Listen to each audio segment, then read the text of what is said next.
Hola and welcome back to Voz Memos. In this episode, I want to talk about my Kindle journey. I just got a Kindle. It's kind of a book recap, what I read this last month of July, and also just a little tangent I went on, a new zine I'm putting out on Floriography. So if any of that sounds interesting to you, stay tuned. We're about to get right into it.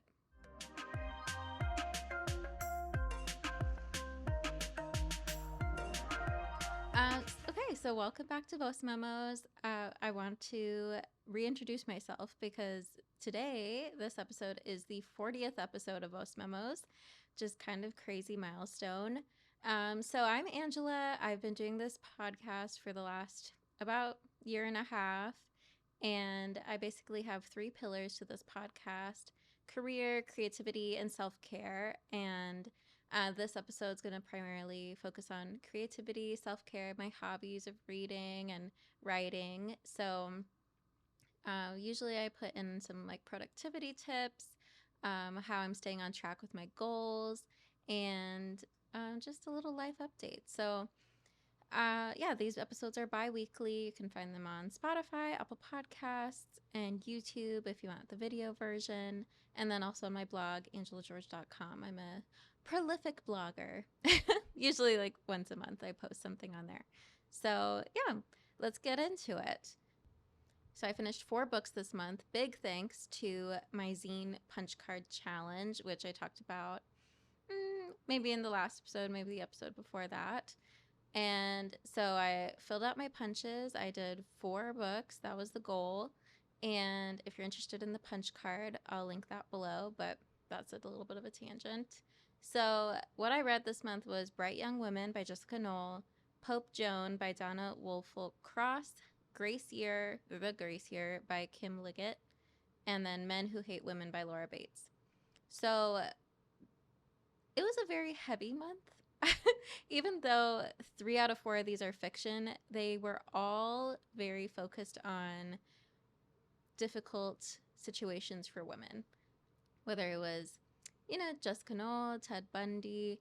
She never mentions Ted Bundy's name in the novel, but so that we can focus on the victim's stories. But it was a very horrific incident and kind of the aftermath, the trauma to all the people that were left behind. That's what the novel focuses on.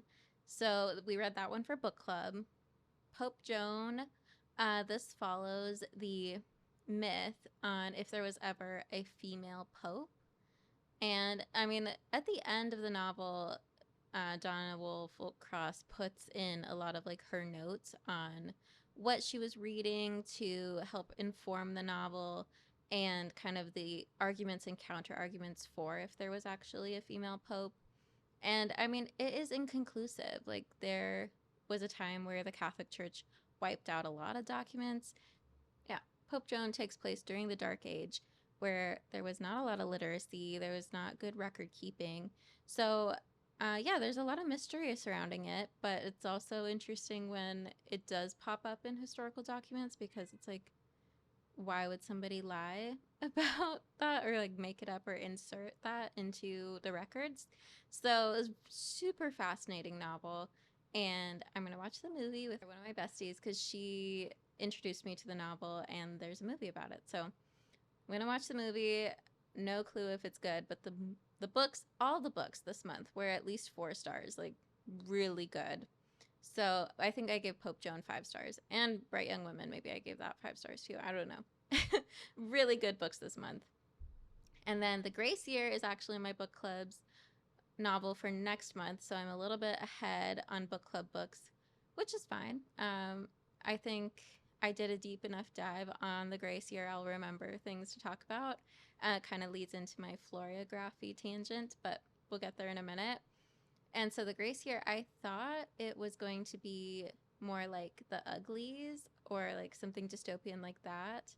But it was more like Handmaid's Tale meets Lord of the Flies. And the genre is a little confusing to me. A lot of people put it as science fiction, but I think it's just speculative fiction, which encompasses science fiction, but there's no real like technology or like space exploration, aliens, anything like that in the novel. It's very grounded in like technology of like the past. They don't have even like computers or anything like that. So, speculative fiction, dystopian for sure. It's a very like oppressive society, and they send off their young women that are of marriageable age off for a year to get rid of their magic, which so that's kind of what the novel gets into is um, just the role of women in that society and the expectations that it puts on everybody. If you hear my cat meowing in the background, it's because she's hungry.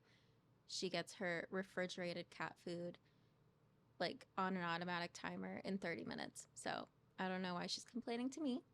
And then the last book I read this month was Men Who Hate Women. And I listened to this one on audiobook. Um, this one was a really tough listen because it was the straight up uncensored facts of the incel world and the manosphere. And I thought I knew what was going on in those communities. Community feels generous, honestly. Like Laura Bates in the novel or in the book, she refers to them often as like terrorists because they are. They are advocating for the legalization of rape. They are like arguing that women are inferior beings, that they shouldn't be in the workplace, twisting the narrative, saying women lie about being raped, and it just goes so much deeper than I thought it did. I thought these were just like sad men that would get angry at women, but I mean, mostly we're just on 4chan. But it goes so much further than that, and I had no idea. And honestly, it was very terrifying to listen to. So, yeah, a lot of tough to read books this month, but I feel so much more like, I don't know, like just invested in what's happening with women in the country.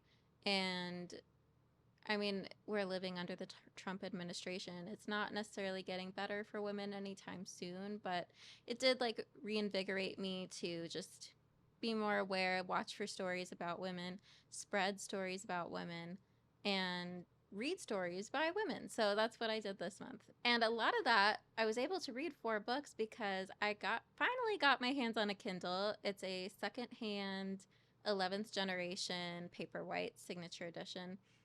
Um, signature edition, really the only thing that's better about it is it has like an auto adjusting like light mode, which has been helpful for me off and on. And then it has way too much storage. It has like 32 gigabytes. Most of I don't even buy ebooks. I just rent them from the library or borrow them from the library. So I don't know how I'm ever going to fill 32 gigabytes of storage, but I plan on having it for like the next 10 years. So we'll see. Maybe it'll come in handy. And yeah, I got a case for it. I had a lot of stickers already in hand. I didn't need to buy any stickers to advertise that I'm now a reader or a Kindle girly. But it brings me to what I want to talk about with Kindles and e-readers in general is like just the commodification of reading. We talk a lot about the aesthetification or the TikTokification, book talkification of readers and reading, and also the anti-intellectualism that comes with these book talkers largely focusing on light, beach ready women's fiction. And so, yeah, a lot of negative talk about how readers come into their reader era nowadays. And what I didn't realize was like, yes, like there are like the bookish accessories. In fact, I've even seen it in Target now, like in the book aisle, they have a little shelf dedicated to a reading journal, bookmarks, book lights, reading tote bag, like literally a little merch section in Target dedicated to reading accessories, which has not been there in the past. That is, I'm sure, a direct consequence of book talk and trying to compete with all these girlies with their Amazon affiliate links. But it's an issue with reading because to me, reading is one of the most accessible hobbies. everyone has a library in their community. The library is free, and you can go in there and pick up a book completely for free. And it's a beautiful thing that we have so much knowledge just accessible like that. And even if you didn't have access to a library, there are digital libraries. It's so easy to get into reading nowadays. There's free ebook giveaways all the time. So there's so many ways to get your hands on a book. And so these girlies have to figure out a way to make reading make them money. And so they can only sell so many books, right? So they try to shill these accessories. And as I was getting excited for my Kindle, I was very aware of putting money into this reader industry. And what I noticed is like there's these Kindle fluencers. That's not a mainstream word, but these girlies are showing the back of their Kindle and they're like, let me redo my Kindle for spring or for summer or for fall. They swap out the stickers, they go into Canva and they create like a background with like a bunch of Canva images or Pinterest images, and they print that out, put it in the back of their clear case. And or they have a new pop socket they'll put on the back there. They'll even do MagSafe so that they can switch out the pop sockets more frequently. So it's not that they're just selling like cases or cute cases. They are fully like, buy a new sticker pack, buy all of this, buy a Canva template, like anything they can do to get you to buy something to like make your Kindle seasonal. And at first I didn't really get it because I am a creative. So to me, I'm just like, oh, let me make some stickers. Let me make the background for my Kindle. I'm not even talking about like digital background. It's like inside their case, a little background that they pop in. Like they're not using the stickers. And that was kind of weird to me. I had to step back and think about that because I was like, oh, the reason they're not peeling these stickers off and popping them on is because they have to swap them out so that they can sell more stickers, and or maybe reuse them in a different spread. So I thought that was so crazy. Like you're not even using a sticker because you have to be swapping out your Kindle background so often. And at first I thought it was just like people are very non-committal, and there's a whole thing with stickers. Like people don't like to actually use them. They're afraid like, oh, it's not going to be the right thing, and now I ruined the sticker. I'm a big proponent of just using the fucking stickers because they're cute and they're fun and they're supposed to be used. So I don't know. Like that part was just so crazy to me once I realized, oh, they're just using the Kindle to sell me more shit. Great. And so that's the part I take issue with in the book talk sphere. It's like less about reading and more about like, how can I use reading to sell you something so I can be an influencer? So I would just caution you, like, if you're getting into reading, just be aware of who you're following. Are they like constantly pushing their affiliate links, or are they actually like recommending books? Because I just started this podcast with 4 books that I read this month, and I would say like these book girlies, they're starting their video with, look at this cute book tote. Let's look at all the books that I bought. Let's look at my book haul. Let's look at my book accessories. It's just a very different framing. And it's a well-known, established idea that buying books is a different hobby from reading books. I literally do not have the shelf space to buy more books at this point. I have to get rid of a book. It's like a one in, one out situation for me. So that's also why I'm like excited to have the Kindle. It's like I can buy a book at a cheaper price and it takes up no space in my house. It takes no energy really to manufacture that book, to ship it to me. It's very like eco-friendly. That was my big idea with like getting the Kindle secondhand. I'm not giving my money to Amazon. Although like in all my research, it really did seem like the Kindle is still the leader of the pack in e-readers. I was really considering the Kobo. I was considering a Books e-reader. But at the end of the day, I'm like, I want it to be waterproof. I want the backlight. Yeah, like Kindle just hit all the boxes for me.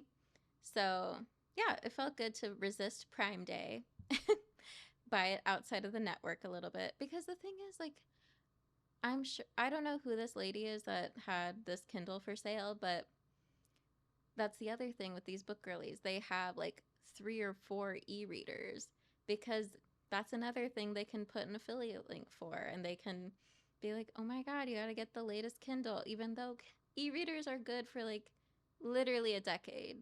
The e-ink, the battery, they're a very like low energy device and they last forever. And the difference between my version, the 11th generation, and the 12th generation is like a few millimeters of screen size and a few like milliseconds of speed. That's the only innovation they made in the last like 3 years. So yeah, like just if you are going to get into an e-reader, if you're looking into getting an e-reader, I would say look on the secondhand market, um, because they really do last. It's not like a phone where they kind of build it to fall apart. These e-readers, the technology is just so simple that they really do last forever. So I'm really excited. I think my Kindle helped me read way faster this month. I mean, just simply because when you pick it up, it is distraction free. Oh, the other thing with the signature buying it secondhand is the signature edition doesn't have ads. That is the most fucked up thing that I found when I was researching e-readers, is like the freaking base model Kindle and the base model of the Paperwhite both come with ads, and you have to pay $20 to get the ads off. And don't come in the comments telling me like you can call customer service, because that's been debunked. They caught on and they don't do that anymore. So it's fucked. Like, it is so fucked that you buy something and then it has ads read on it. And I really wanted to jailbreak my Kindle. When I looked at the pictures online of the listing, it had the firmware that was jailbreakable, if that's a word. And I was really excited. I was fingers crossed. I'm like, please do not update between the time that you listed it and the time that you sold it. But unfortunately, it did update. It auto updates. So I kind of expected it to happen. So I'm sitting tight until the next jailbreak comes out. But yeah, for now, I'm trying to manage my like any new ebook purchases through Calibre, and I'm trying to get the actual ebook into Calibre, because with this whole Amazon thing of them making it so you can't download your books anymore, I get it that it is a license to read the book, but I don't get why I can't just store the book on my local machine. It just feels like an overreach. Like when I buy a book, I'm allowed to resell that book. I'm allowed to like mess it up, download, like I'm allowed to do whatever I want with a physical book, but with an ebook, it has DRM on it. Okay, I just thought that this wasn't recording the whole time. It is, so we're good. And I was going to investigate, what does DRM stand for? It stands for Digital Rights Management. And so that is a protection on these ebooks, usually bought from Kindle, the Kindle store, Kobo store, like literally all these mainstream ebook shops have DRM protections in place on the items you're purchasing. And what this allows Kindle to do, like I don't know everything about DRM, but it lets Kindle go in and change the cover of your book to the movie cover, the promotional movie cover. Or, I mean, if there's like a typo or something, they can go in, like, because you don't actually have the book. They are serving the book to you from their servers. So what I've done with my recent ebook purchase, Algo Speak, which is on my TBR, my digital TBR, by Adam Alexick. Algo Speak. It is a linguistic book about how social media is transforming the future of language. So I love linguistics. So this is probably the second linguistic book or third linguistic book that I've read in the past couple years. So I love learning about language trends. I bought his book from the Kobo ebook store, and I stripped the DRM using Calibre and then was able to send it to my Kindle. So I did not buy it from Amazon. And yeah, like I don't feel bad about it because I'm not going to distribute the ebook illegally. That's the part that's illegal. And that's what DRM is trying to prevent, is the distribution of ebooks that you don't have the right to distribute. But for my own personal management of my ebook collection, I would like to have the EPUB file on hand. And unfortunately, I did not go into my Kindle store or my Kindle library and download the books before they took that away. So I'm still researching if it's possible for me to manage my Kindle books in Calibre, especially if I plan to jailbreak my Kindle in the future. I'll need to be using a separate way to manage those ebooks. But yeah, it is just very strange to me how it's managed, and it does cause a lot of fear and alarm in people that their books could get censored or deleted. And there are like a few examples, but I don't think they're very credible. People are like, oh, they deleted Fahrenheit 451 from the Kindle store. And that's not exactly how it went down. There was like an illegal distribution of it, and they had to delete all of those. But it does show that it's possible for them to delete stuff. So just for like peace of mind, I want to manage my stuff outside of the Kindle, and then I don't have to worry about Amazon meddling with my reading. So that's the tangent on DRM. So far, I'm very happy with my Kindle. I've been reading probably twice as fast because it's distraction free. I can literally leave my phone in a different room. I can go out in the pool, in the hot tub, and it's waterproof. And it's also good to read outside in the sunlight, which is great because I spend a lot of time indoors. A lot of my hobbies are very digitally driven. So I've been really enjoying the Kindle. I think if you are the type that likes to read on your phone or on an iPad or on your laptop, I would recommend looking into an e-reader. I am the type that does read on my phone a lot, and I appreciate that the Kindle app syncs between my phone and my Kindle, because sometimes I'm just lazy. Like, I'm like, the Kindle's across the room. I'm already in bed. I'm going to read on my phone. Or when I'm like at work or just on the go, I can read on my phone if I forgot to bring the Kindle with me. It's a habit I'm working on. I want to bring the Kindle with me more. It's very portable, and I feel very secure with the case that I got for it. I got the case from Strapsicle because they are a smaller business. I mean, they're pretty big now, but they make these like Kindle straps, and I got it in my favorite color, matched my nails to it. I'm enjoying it a lot. But yeah, like, and I did get the clear case, okay? And I did not use the stickers yet. I'm testing out this layout. It doesn't really work with the straps, so I'm gonna commit to something probably later today. But yeah, like, just so many things to explore with the Kindle. I think it's really going to help me get through the last like 10 books on my reading goal, because my goal is 40 books this year. So that brings me to Floriography.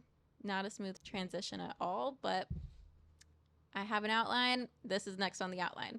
Floriography is something I learned about in the Grace year, and I'm excited to bring it to my book club because, and I'm very curious if the rest of the book club girlies knew about this before reading the Grace year, because I'd never heard of this. Basically, during the Victorian era, it was very hard to, like, emotions and dialogue was very restricted, and Floriography was one way to get around those restrictions and convey and communicate with a romantic lover or interest, a friend, or just anyone really that knew the language.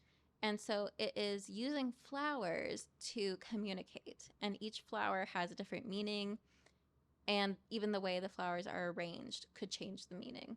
So in the book, the main character comes across flowers often, and she knows what the meanings are, and the people placing flowers in her eyesight or giving her these flowers also know what the meanings are, and it's very intentional.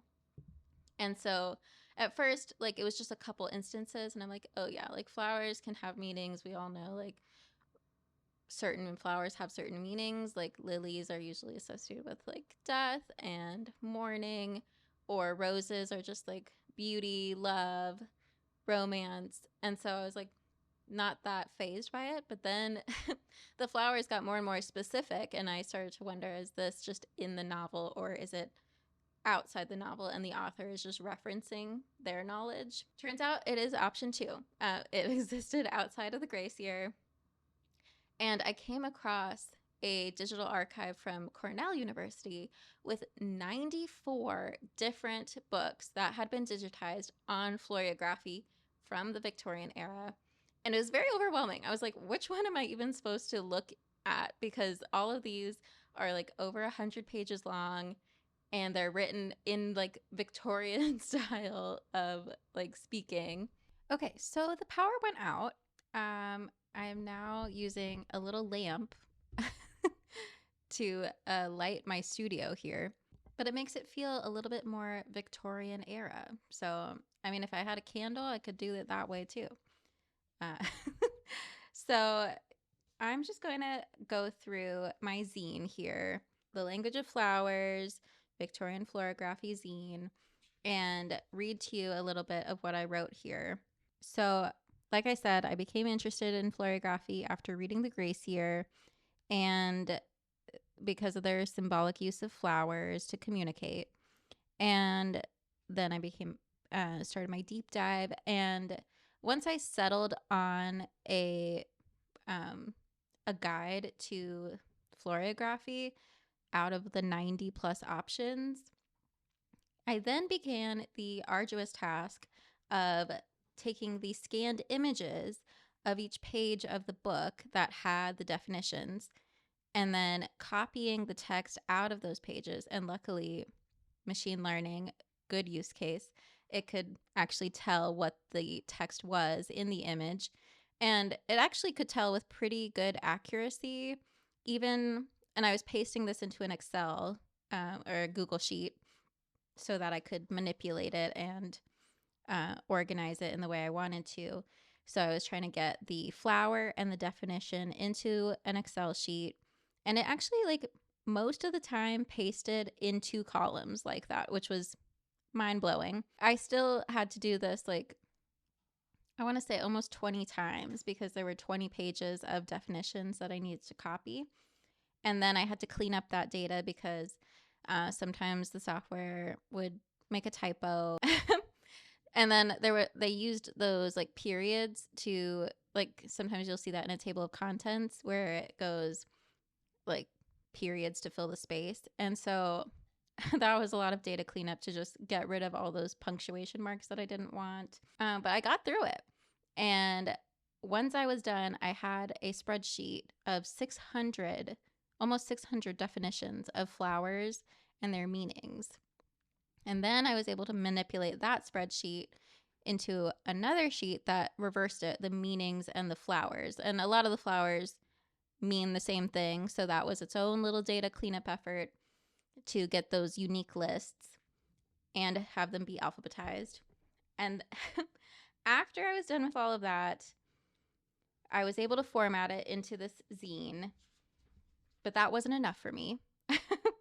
Because, I mean, these works are in the public domain, so if I wanted to, I could have printed it out exactly as is and sold it even, like, for profit.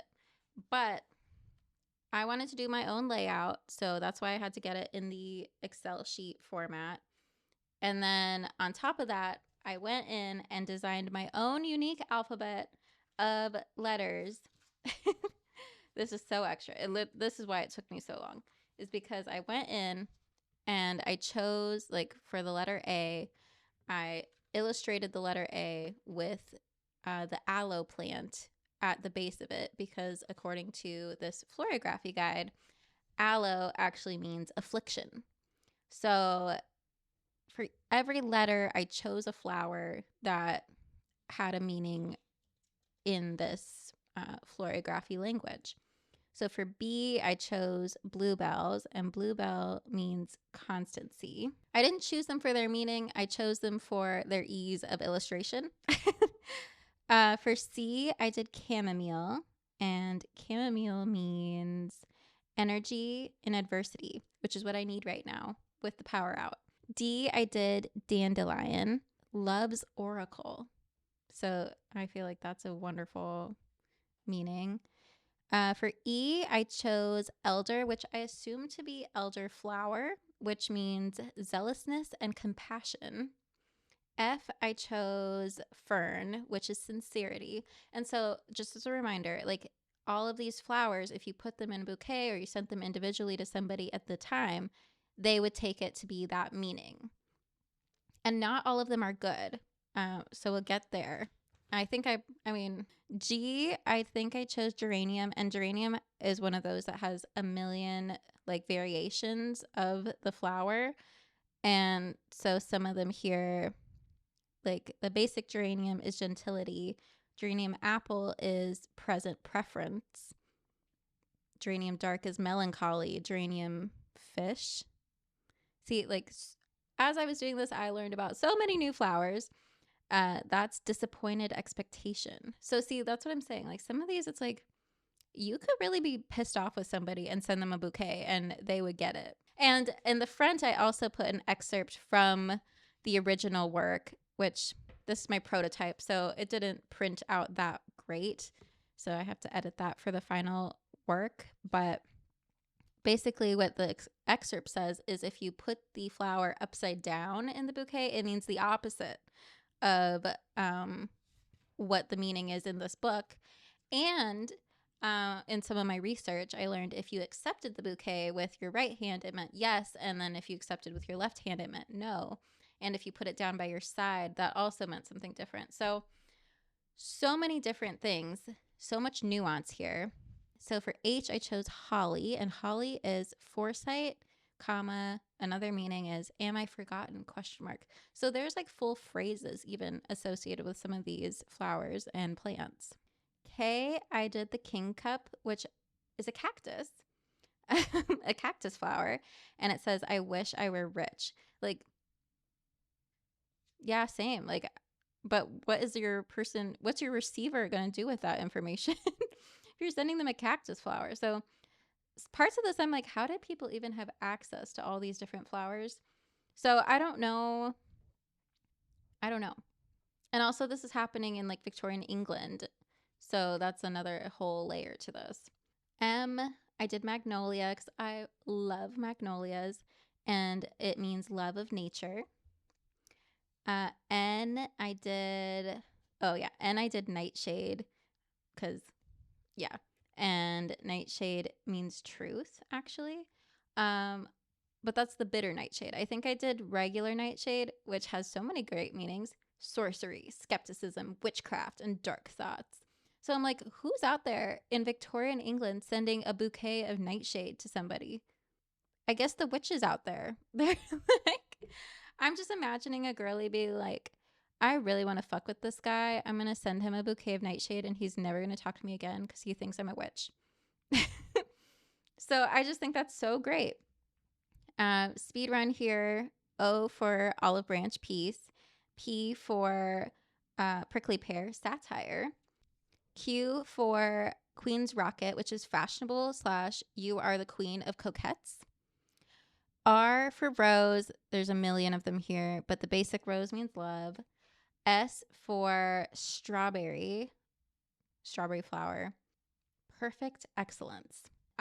T for thistle, which the common variety means austerity and the emblem of Scotland. So just in case your lover is from Scotland, you'd send them some thistles. V for violet, which is faithfulness and love. So see, another thing that means love. And then W for wheat, which means prosperity. Y, there's only one flower or plant in here for Y, which is U, and it means sadness. And then Z for zinnia, which is thoughts of absent friends. So like you'd send your friend that's like hasn't been around for a while, a zinnia bouquet, and they'd be like, oh, like they're thinking of me, like I should probably head over there. And so, yeah, the first half is organized by flower, and then the second half, and then I did this like little bouquet of basil because I think that's so funny that basil means hate. I'm just gonna like send Trump a bunch of basil.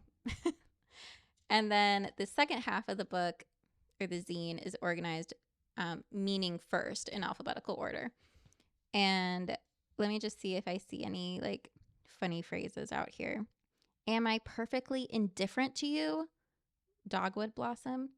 Like, I'm going to read these with like some sarcastic tone because that's kind of how I imagine it would be in Victorian era. Oh, betrayal, the Judas tree. Very apt. Betrayed, the catchfly, the white catchfly. Beware, oleander. So, like, some of these are like very powerful. And I'm like, what were they having to tell each other via bouquet to beware of, or that they felt betrayed? So it's drama. Like, this is definitely, I feel like now that I know how in depth it goes, I kind of wish in the Gracier it was like elaborated on more. And I'm wondering like if there's any novels out there that kind of use this. Confession of love, send a rosebuds or moss. Can you imagine getting a bouquet of moss and being like, okay, I guess they're in love with me. Distrust, lavender. Like when I see lavender, I love lavender, but I never would have thought it meant distrust. Oh yeah, and then I looks kind of funny on the meaning side because there's just all these phrases that start with I. So, like, I feel your kindness. That's the flax. I have lost all, mourning bride. I live for thee, cedar leaf. I desire a return of affection, the jonquil. I declare against you. Multiple flowers mean I declare against you. I change but in death, the bay leaf. Like, that is so intense to be sending people this. I will not survive you, mulberry. I will not answer hastily, the honeysuckle. Like, bitch, this is like before read receipts. Like, they're just saying, I do not have read receipts on, and I will not be texting you back. You occupy my thoughts with pansies. Like, isn't that so cute? Send somebody a bunch of pansies. That means you occupy my thoughts. And then the very last one here, zest, and that's lemons, which I see what they did there. So that's my zine. I'll have it linked in the description. If I get this published tonight, I don't know. Now that the power's out, I kind of have to conserve my electronics. But I wanted to finish this fucking podcast because I was already in the middle of it. So, yeah, I think I'll end it there. Just a few updates on my manuscript. I actually started querying, which is very exciting. And I needed to tell myself that these were the final rounds of edits. I'm going to start sending out the first couple chapters to agents because it only takes me like a month to get through the edits, and it takes them 2 months at least to get back to you, except for the lady that like rejected me within 48 hours.